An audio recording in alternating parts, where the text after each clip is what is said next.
Tu te demandes encore comment faire un kebab en 2026? Alors reste là jusqu'à la fin de la vidéo car j'ai la recette pour toi. Donc au niveau des ingrédients, nous avons 4 pains pita, 400 g d'épaule d'agneau, un yaourt nature, 2 oignons doux, une gousse d'ail, un poivron rouge, quelques tranches de concombre, ça suffira, 4 tranches de salade verte, une cuillère à soupe de coulis de tomates, 2 cuillères à soupe d'huile, une cuillère à café de paprika en poudre pour apporter un petit goût à votre viande, une cuillère à café de cumin moulu, une cuillère à café de piment doux, en poudre bien sûr, 5 branches de persil frais, une pincée de sel et 3 pincées de poivre. Donc pour l'étape 1, du coup on va détailler la viande d'agneau en fines lamelles qu'on va disposer dans un plat.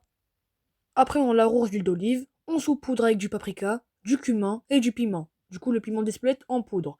On sale, on poivre, on mélange bien et on laisse mariner durant au moins 3 heures au réfrigérateur. Pour l'étape 2, peler et émincer les oignons. Après, on détaille les poivrons en lamelles et le concombre en rondelles.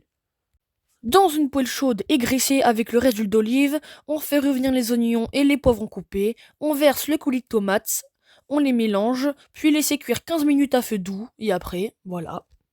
Pour la cuisson, du coup, pour la viande, on les met dans une poêle non graissée, on saisit les lamelles d'agneau marinées jusqu'à ce qu'elles soient bien dorées, et on les met de côté.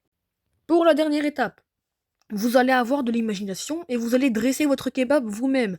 Pour les pains pita, vous allez les prendre, soit les mettre au grille-pain, de préférence au grille-pain, mais vous pouvez aussi les mettre au micro-ondes si vous n'avez pas de grille-pain. Voilà, donc après vous laissez faire votre imagination et vous dégustez. Bon appétit!